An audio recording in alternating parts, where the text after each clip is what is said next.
আসসালামু আলাইকুম এভরিওয়ান, কেমন আছেন সবাই? চলে আসলাম আবারও নতুন একটি ভিডিও নিয়ে। কয়েকদিন যাবত ঠিকমতো ভিডিও দিতে পারছি না, আপনাদের খোঁজ খবরও নিতে পারছি না। আমাদের স্কুলে পরীক্ষা শুরু হয়ে গিয়েছে, যার জন্য ব্যস্ততা একটু বেশি।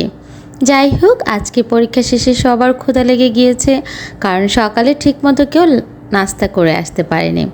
আর যেহেতু লাঞ্চ টাইম হয়ে গিয়েছে, তাই সবাই বললাম চলো সবাই একসাথে লাঞ্চ করি। আমাদের স্কুলের পাশেই একটা রেস্টুরেন্ট ছিল, ওদের খাবারগুলো আমার কাছে বেশ ভালো লাগে। আমি কয়েকবারই খেয়েছি, তাই আজকে সবাইকে বললাম যে চলো আমরা সেখানে খাই। সেখানের খাবারগুলি অনেক মজা, দামটাও একটু কম। দাম কম বলে যে খাবার মজা না তা কিন্তু না, দাম কম হলেও খাবারটা আলহামদুলিল্লাহ অনেক অনেক ভালো ছিল। আমরা ফ্রাইড রাইস অর্ডার করলাম, সাথে ভেজিটেবল ছিল, চিকেন ফ্রাই থাকে, তবে আমরা তান্দুরি চিকেনের যে প্যাকেজটা ছিল সেটাও অর্ডার করেছি। এটাও ভালো লেগেছে, তবে আমার কাছে চিকেন ফ্রাই দিয়ে ফ্রাইড রাইসটা বেশি ভালো লাগে।